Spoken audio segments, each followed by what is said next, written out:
Hello, this is Myra Elaine on the Buying Space channel. Today I'm reading from Proverbs. And Proverbs was written by Solomon, who was the son of King David. So David had lots of Psalms and Proverbs in the book of Psalms. And Proverbs has some Psalms. But they were both very wise men. They both still made foolish choices in their lives. And Solomon's son, Rehoboam, made foolish choices, it seems like, from the beginning of his reign, which led to Israel being divided. And it's kind of a case of do what I say, don't do what I do. And that happens in life. But that doesn't mean that we shouldn't try to teach our children wisdom. The wisdom is available. All you have to do is seek it. Now, we've learned from Proverbs already that sometimes you have to pay for that wisdom, for that knowledge. Like people go to college to obtain wisdom and knowledge so they can be useful in society. That doesn't always work out. And that's another bit of wisdom. College doesn't always pay off.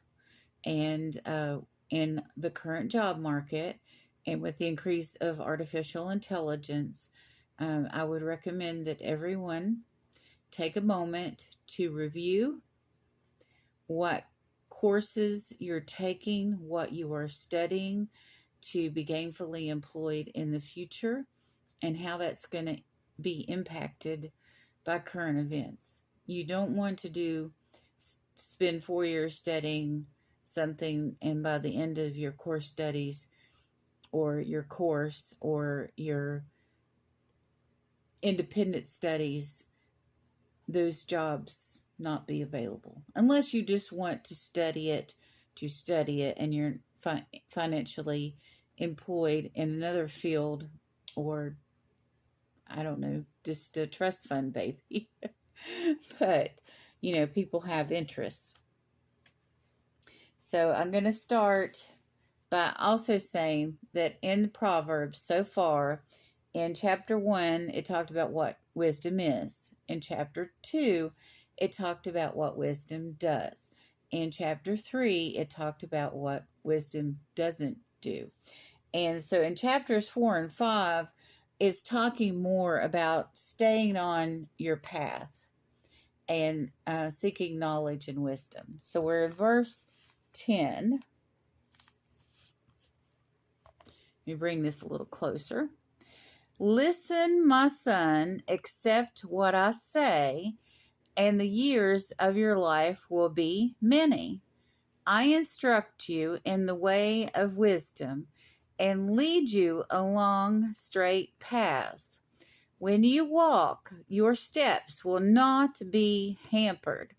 When you run, you will not stumble. Hold on to instruction. Do not let it go. Guard it well, for it is your life. So the book of Proverbs and Solomon is teaching us how to live life. This is an instruction manual for life here in Proverbs. And I don't know if any of you took typing or keyboarding. When you first get that keyboard, and people start so young, they may not even realize this or remember it. When you got a laptop or freehand keyboard or typewriters before that, the keys are not in alphabetical order, and you have to learn where the keys are. And at first, you hunt and peck. Maybe you're still hunting and pecking, and that's fine. People have tablets now, and when you first see that on-screen keyboard, you're just going very slow.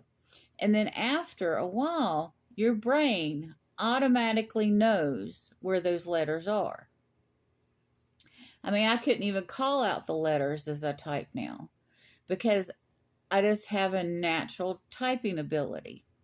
So that's what Solomon is talking about, is you will be able to run. Once you learn, your brain is programmed to where those letters are. You can start typing faster and faster and become more efficient if you're interested in that. Some people don't focus on becoming proficient in their keyboard speed and their efficiency that much anymore. They just do what they need to do for, a paragraph here and a paragraph there.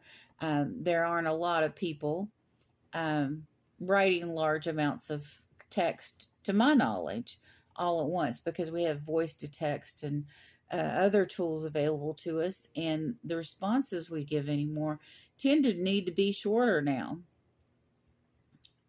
But anyway, regardless of that, you know what I mean about keyboarding and typing. You hunt and peck at first, and then your brain learns automatically where those letters are, and then you can speed up. So you're running when you're doing that texting and keyboarding and writing on your laptop or computer or even your phone or other devices. So you start out slow, you learn how to be accurate, and you try not to let the accuracy, dip while you increase your speed. And it's the same with knowledge and wisdom. When you first start out in life, you learn things to avoid. We've covered a lot of things to avoid, like don't fall in with people that are thieves, because and that don't respect one another, because eventually, no matter how much they like you, you will be subject to being lied to. You'll be subject to thieving. If they do that to other people, they'll now do that to you. So you know that. That's something you already have pat down. You run into those people, you dodge. You move on. If they're harming someone else, that becomes trickier. Do you decide to report? Do you decide to defend or help the person that's in with a crowd like that? So things become grayer in life. But you have these experiences and you learn how to be a wise person that seeks knowledge, that avoids obvious situations. Now, sometimes situations come to you, and then you learn how to navigate those things. I mean, it's just like people say to me, Myra, you've been through so much, and I'm like, that was last Tuesday, let's move on. And other people are like kind of amazed. I remember it was 15 years ago, a lady told me, she's like, Myra, why? Most people that have been through what you've been through would be curled up in the bed crying all day. And I just had this inner strength. I had been prepared. I had been through a lot in my earlier life. And then later on, I've been through a great deal too.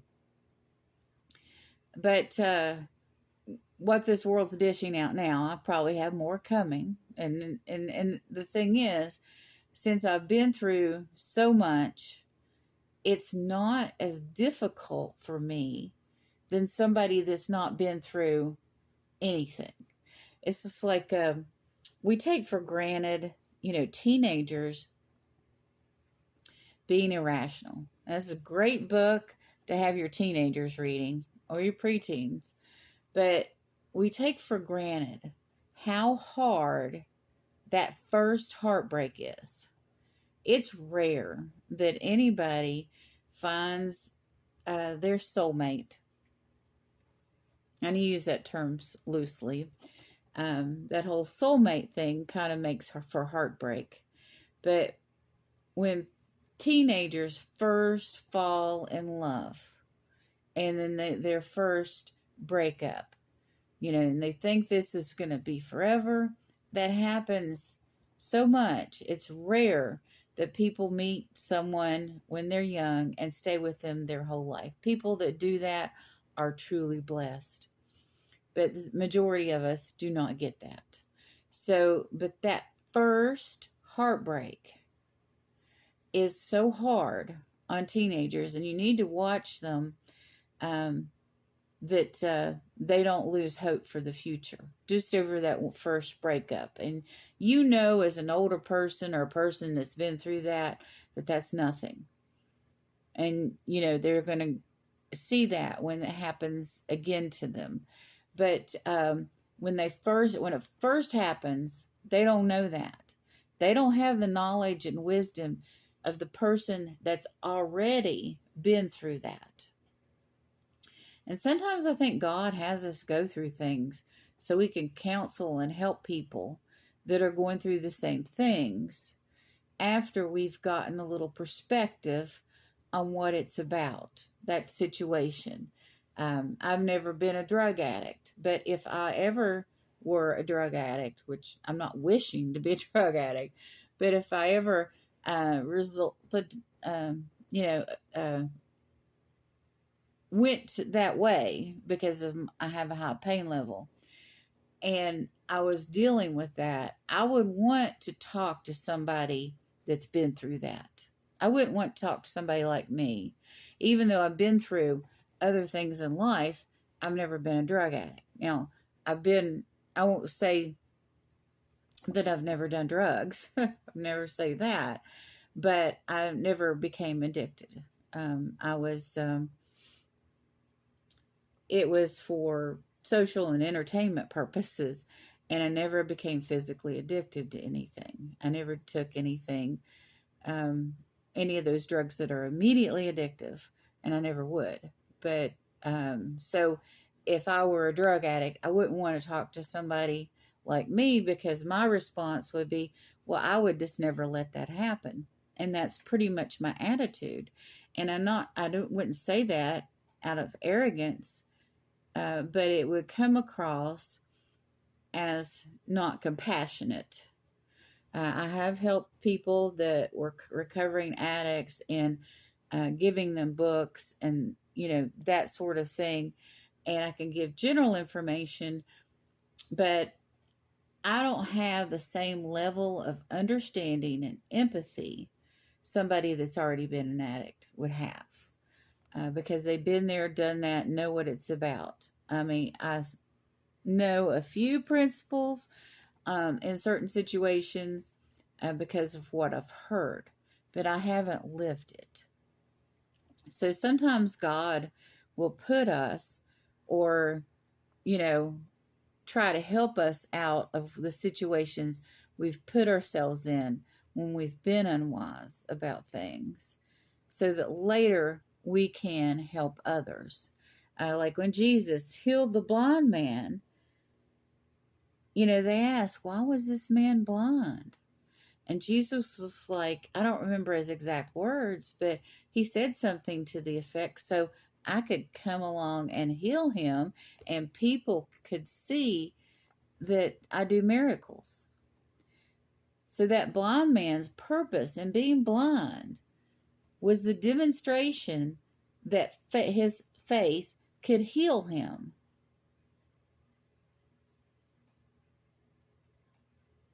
That's kind of amazing.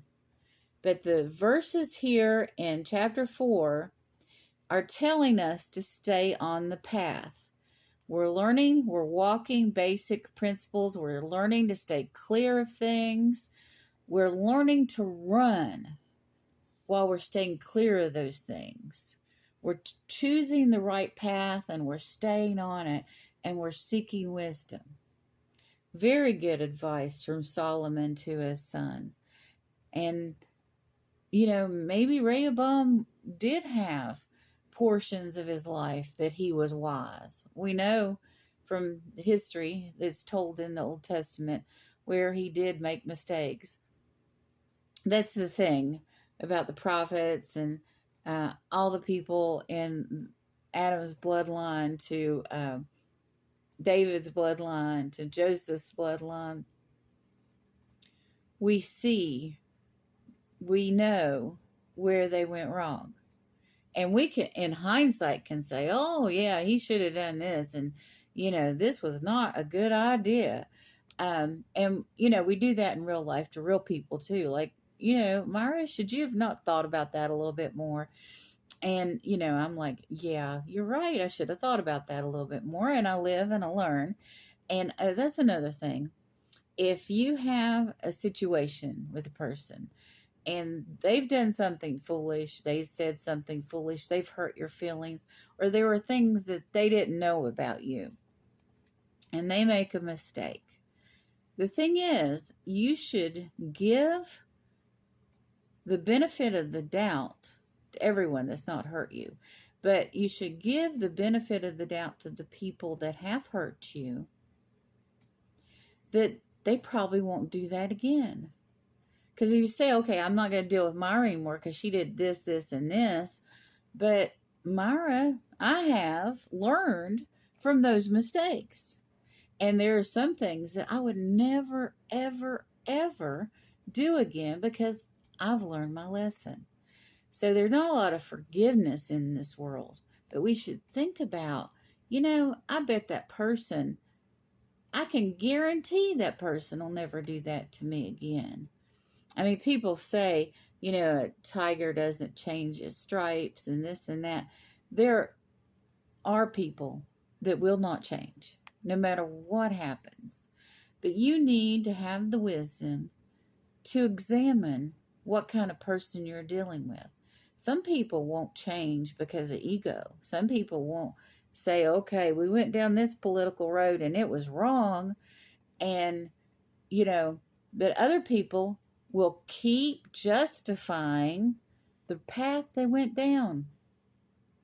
If I go out driving and I realize I took a wrong turn, the best thing for me to do is immediately find a safe way to turn around. Keep going down the road that is in the wrong direction. What good does that do you? Because you have to go back to your point of origin to go in the direction you needed to go to. I mean, pretty much today we all have some kind of GPS, or we look at the route of where we need to go before we start out. And that's a good idea in life too. If you've decided that you're going to take a study course, or if you've decided to, become friends with someone, you should try to kind of look ahead to what you'll need to do. It's like, oh, when's their birthday? I'll need to give them a birthday present if I'm going to have a good relationship with them. Who are the people in their lives? How are those people going to influence me and the people in my life? You need to think about these things. You're going to take a study course. You need to say, okay, I need to read a chapter in this book on Tuesday, Wednesday, and Thursday, every day. And you need to chunk out that time. You need to plan ahead on any path you go on. And, if you get in the middle of it and the people are like not on your path, they're on a different path. Do you want to continue? Is there something you're gleaming from that? Is there something you're learning? I'm in a group right now that I don't really agree with what they're saying, but I'm staying and remaining quiet to learn what their perspective is. There are movements in different churches and splits and all kinds of things. And if you don't want to participate, if you're concerned about the body of Christ, you need to understand where this is going. Even if you don't say anything objectionable, because everybody has a right to believe the way they want to believe, but you listen, you figure out what's going on and why this is happening. And maybe after a while, you'll see their point of view. And maybe after a while, you'll be able to go and warn others. Like, this isn't a path you really want to go down. I'm contemplating I don't want to say it's a speech. I don't really want to say it's a sermon, but I'm contemplating, let's say, a book review. And I have to also decide, is there wisdom in giving this book review? Should I even say this? Um, I don't want to do any harm, but I don't want others that might be doing harm to themselves or the others or the future of a movement or a division in philosophy and intellectualism and spiritualism. I don't want this to become more of a thing if it's a harmful event. So it's a lot to weigh in on. So I'm being very cautious about whether I say anything or not. I may not say anything ever, but I'm going to stay on the path of learning and being quiet. And I may be vocal in the future about it. I might not. It's a lot to weigh in, but I'm staying on that path of studying what is going on. It's become more of a sociological point of view, and somewhat political, but mainly sociology and psychology instead of intellectualism. It's about egoism. So I won't go into it further than that. But I'm going to stay on that path of study and come to full conclusion on it, and then make, a conclusion about it. But it will have been an experience. Actually, it was funny. When I was an atheist, I had an aunt who was Church of Christ and loved her dearly, and her and my mother would debate. I heard these debates all my childhood between Church of Christ and Baptist. And when I was an adult in my 40s, my aunt had prayed for me a lot, and I really respected her. And I took a course from the Church of Christ, a Bible's correspondence course, got 100% when I was an atheist. Because I answered the questions, I understood where they were coming from, and I answered those questions the way they wanted me to answer them, not how I personally felt.